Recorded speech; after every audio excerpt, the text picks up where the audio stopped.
अस्सलाम वालेकुम।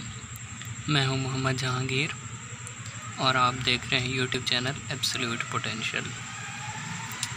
मैं by profession pure student doing CA और साथ साथ में मोटिवेशनल स्पीकर और करियर काउंसलिंग भी साथ साथ में करता हूं। तो आज मैं आपको बताने जा रहा हूं कि व्हाट इज़ इन्वेस्टमेंट। छोटा सा ये वीडियो क्लिप जिसके अंदर मैं कोशिश करूंगा कि आपको मल्टीपल चीज़ें बता दूं। तो इन्वेस्टमेंट में हम सबसे पहले देखते हैं कि इन्वेस्टमेंट कई तरह की होती है। टाइम की इन्वेस्टमेंट, एज की इन्वेस्टमेंट, इमोशंस की इन्वेस्टमेंट, फीलिंग्स की इन्वेस्टमेंट, पैसे की इन्वेस्टमेंट या फिर चीज़ों के लिहाज से गुड्स की इन्वेस्टमेंट भी हो सकती है। तो इन्वेस्टमेंट में हम सबसे पहले इधर डिस्कस कर लेते हैं फाइनेंस को। What is finance? फाइनेंस का मतलब होता है कि हम किसी भी जगह पर हमने एक कारोबार शुरू किया और उस पर हमने पैसा लगा दिया, तो ये आ जाएगा फाइनेंस में। ठीक है, कि हम उस पर फाइनेंशियली तौर पर इन्वेस्टमेंट करें। या फिर हम किसी जगह पर अपने बेटे को पढ़ाते हैं, तो अपने बेटे को बेटी को पढ़ाने के लिए हम उस पर जो पैसा लगा रहे हैं, ये हमारी फाइनेंशियल इन्वेस्टमेंट है। उसके बाद आ जाता है टाइम। हम एक गोल हासिल कर रहे हैं और उस गोल को हासिल करने के लिए हम जो कुछ किए जा रहे हैं और उस जो कुछ भी करने में, ठीक है, इन्वेस्टमेंट करें। लाइक आप एक स्टूडेंट हैं, आप डेली स्कूल जाते हैं और स्कूल जाने के बाद आप वापस आकर भी टाइम देते हैं, तो स्कूल वाले 6 घंटे और वापस आकर 4 घंटे जो आप पढ़ते हैं वो आपका टाइम है।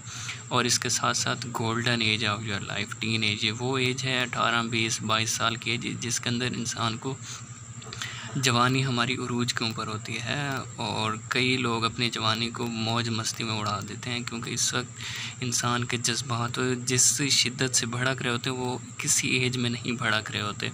आप देख लें इसको, अगर हम पॉजिटिवली इस्तेमाल करें या नेगेटिवली। अगर हम नेगेटिवली इस्तेमाल करते हैं तो रिसेंटली सुशांत सिंह राजपूत ने ही सुसाइड कमिट कर लिया। कई और सुसाइड्स देखते हैं, कई लोगों को नशे की लत में लगा हुआ, आवारागर्दी में लगा हुआ देखते हैं, क्राइम्स केसेस में उनको इन्वॉल्व देखते हैं। लेकिन अगर हम पॉजिटिवली इस्तेमाल करें तो 17 साल 16 साल की उम्र में सिंध फतह कर सकते हैं मोहम्मद बिन कासिम बनकर। 16 साल की उम्र में हम फ़ौज के जर्नेल बन सकते हैं, जो कि अलेक्जेंडर आपको मालूम होगा किसे कहते हैं। सिकंदर आज़म जब वो फ़ौज का जर्नेल बना था तो 16 साल का था और 31-32 साल की उम्र में वो आधी दुनिया फ़तह कर चुका था। अगर पॉजिटिवली इस्तेमाल करें तो, अगर हम पॉजिटिवली इस्तेमाल करें तो हज़रत अली जैसे इंसान भी बन सकते हैं। अगर हम पॉजिटिवली इस्तेमाल करें तो हज़रत बिलाल हबशी और कई यंग साहबा हमारी ज़िंदगी की मिसालें हैं, तबा ताबीन हमारे ज़िंदगी की एग्जांपल्स हैं। इसके अलावा अगर हम पॉजिटिवली इस्तेमाल करने लगें तो हम सुंदर पिचाई भी बन सकते हैं, जो कि इंडिया की एक गरीब फैमिली में ताल्लुक़ रखते थे और आज इस वक्त 44 साल की एज में वो गूगल के CEO बने हुए हैं। तो आप ख़ुद देख लें कितनी यंग एज में वो CEO बने हुए हैं। हालांकि कि हमसे वो डबल एज के हैं, लेकिन फिर भी उन्होंने मुसलसल एफ़र्ट्स जारी रखी। तो इस वक्त वो जिस स्टेज पर पहुँचे हैं उससे पहले उनकी एफ़र्ट्स बहुत पहले से स्टार्ट हो चुकी थी। तो ऐसा नहीं है कि हम इसी वक्त CEO बन जाएँ, एफ़र्ट हमने अभी से स्टार्ट करनी है, तो किसी कंपनी में जाकर हम CEO जाकर लग पाएंगे। और इसके अलावा भी हम बहुत सारे एग्जांपल्स हैं।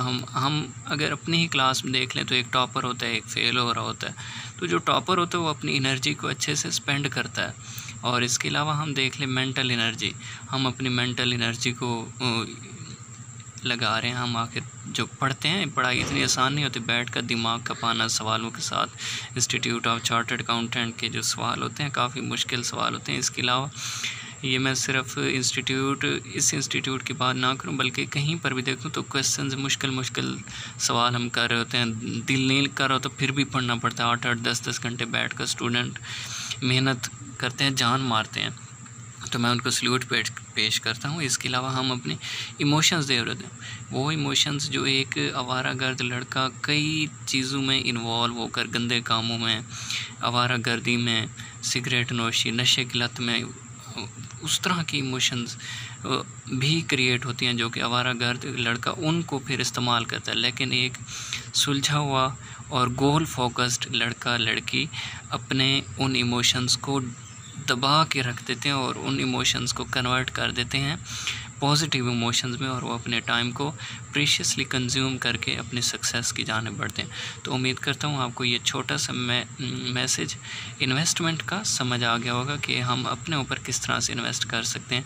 हमें पॉजिटिवली फाइनेंस इस्तेमाल करनी चाहिए, टाइम को पॉजिटिवली अपनी गोल की तरफ, मेंटल एनर्जी और इसके साथ साथ जो हमारे गोल्स हैं इनको हमें पॉजिटिवली लेकर चलना चाहिए। तो उम्मीद करता हूँ आपको ये 4 के 4 मैसेज सारे समझ आ गए होंगे। इन्वेस्टमेंट समझ आ गई होगी, टाइम, गोल्डन एज, इमोशंस और मेंटल एनर्जी।